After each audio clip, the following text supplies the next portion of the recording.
Okay. So, good day guys. So, it's already 12:51 a.m. So, medyo hindi ako makatulog dahil kakatapos lang nung iba kong repair.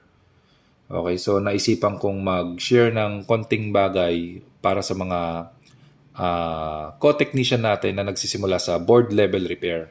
Okay?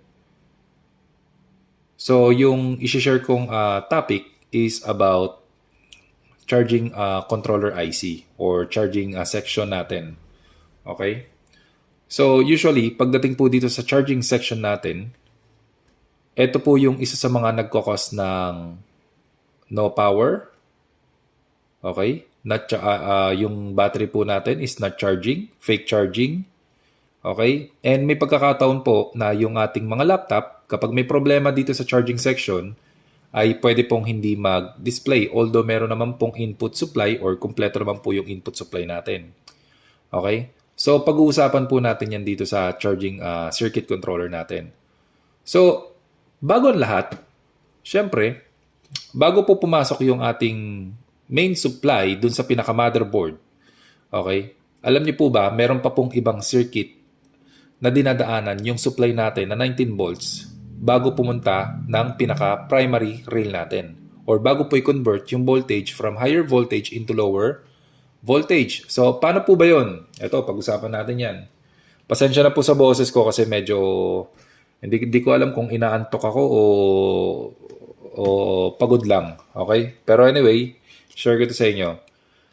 Okay, so yung circuit po natin dito, kung mapapansin nyo sir, meron po tayong mga specific power line dito. Okay? So, paano po ba natin ma-analyze or ma-check ang isang charging circuit? So, ganito po yun. So, let's imagine na meron po tayo ditong power adapter. So, yung power adapter natin usually is 19 volts, di ba? Okay? So, yung supply po natin from power adapter, papasok po yan ng DC jack natin. So, meron po tayo ditong MOSFET 1 and MOSFET 2. Okay? So, madalas po, ginagawa ng mga technician or madalas po ginagawa namin kapag ang laptop ay walang power, isa po ang dalawang MOSFET na to sa mga tinetest namin. Okay? Bakit po? Kasi pwede pong mangyari na yung 19 volt supply natin ay may stuck lang po dito sa pinaka-entry point nung MOSFET natin. So, ang MOSFET po natin, meron po tayong tinatawag na source, drain, and gate. Okay? Pero yung mga bagay na yun, siguro sa ibang topic natin i-discuss yung mga source, drain, and gate na yan. Okay. So, ang supply po natin, kailangan po makatawid po yan dito sa papuntang current sensor. Kasi, once na nakatawid na po yung supply natin, okay, from first MOSFET to second MOSFET, okay, yung supply po na dadaan dito ng current sensor, yan na po yung papasok ng laptop motherboard. Okay? So, pero alam nyo po ba, bago po tumawid yan, okay, o bago po makatawid ang 19 volt supply natin, doon sa dalawang MOSFET na nakikita po natin dito, meron pa pong ibang circuit na dinadaanan yung supply ng 19 volts natin. Okay? Bago po i-process ng charging IC, main regulator IC, or ng ibang component. So, ano po yun? Paliwanag natin. Ang supply po natin, okay, ang charging IC controller po natin, bago po yan gumana, yan po ay nangangailangan ng DC input supply. Okay?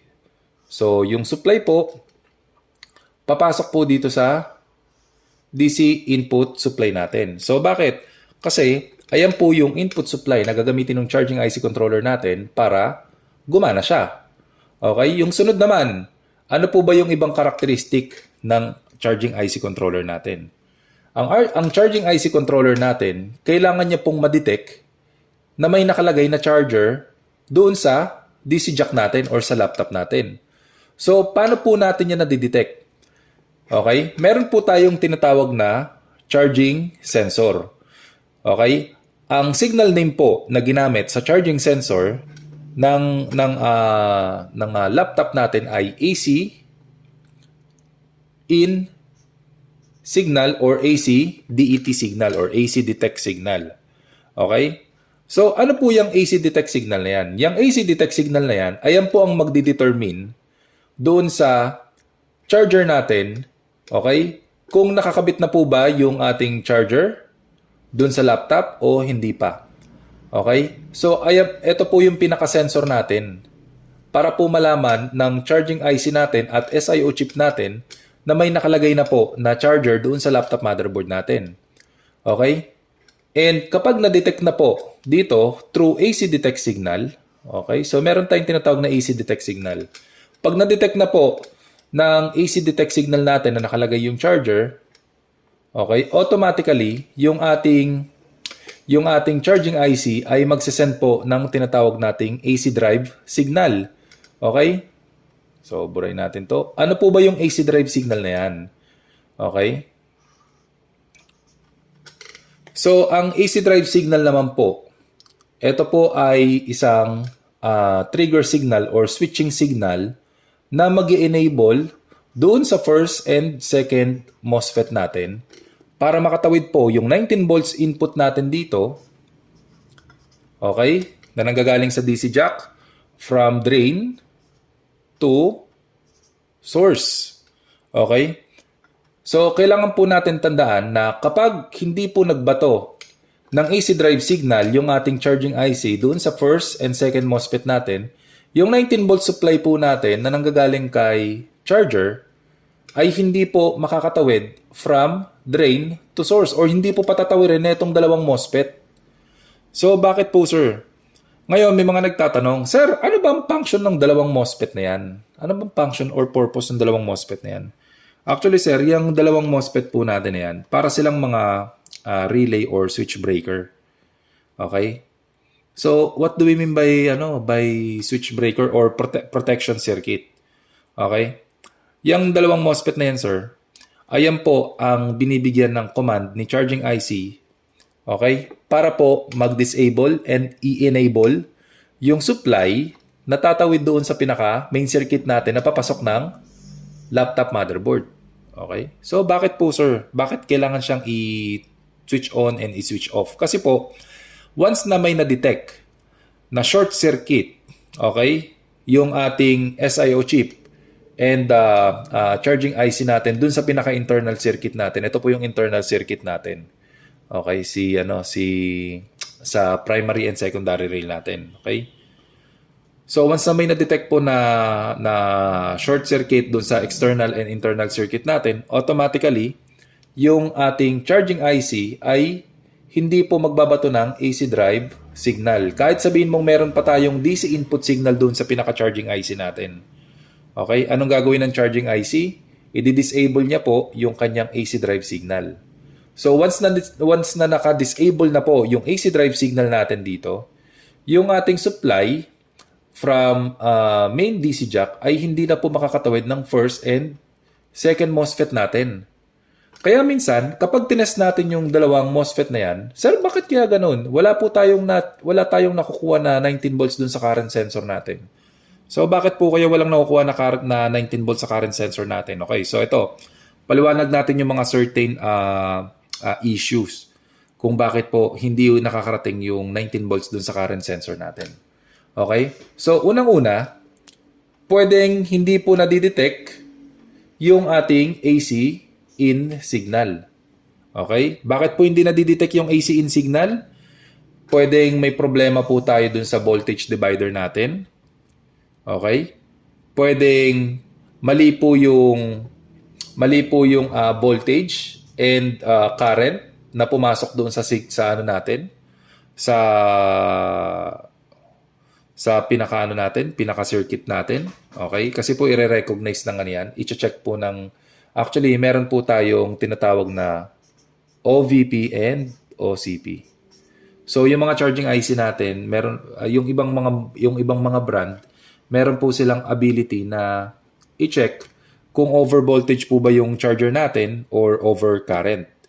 So, once na na-detect ng charging IC natin na meron pong over voltage dun sa pinaka-circuit natin, okay, automatically, hindi po, kahit po, or sabihin na natin kahit na meron tayong AC in detect signal, okay, yung ating charging IC ay hindi po magbabato ng AC drive signal doon sa first two MOSFET. Okay? So bakit? Kasi nga mali nga yung voltahe, yung input voltage tsaka yung current. Okay, so ganyan yung nangyari. Okay? So ngayon ang tanong, sir, paano po nadidetect ng charging circuit natin na mali yung yung voltage tsaka yung current?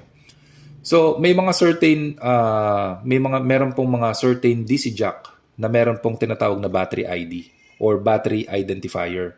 So through battery identifier, doon po nire-relay yung information para po malaman natin or malaman ng charging circuit natin kung anong klaseng charger yung nakalagay dun sa laptop natin. And aside from that, okay, dun din po binabato dun din po nalalaman ng charging IC natin kung ano po yung current and yung voltage ratings na nanggagaling kay charger. Okay? So ganun po yung nangyari diyan. So anyway, aside from that, isa po sa mga nagche-check niyan ay yung ating SIO chip. Actually, or originally, trabaho po talaga ng SIO chip natin yan. So sa susunod, ipapaliwanag po natin yung ibang klase ng architecture ng charging circuit natin. Kasi in every model, iba-iba po yung mga features and characteristic ng mga charging IC natin and SIO chip. Okay?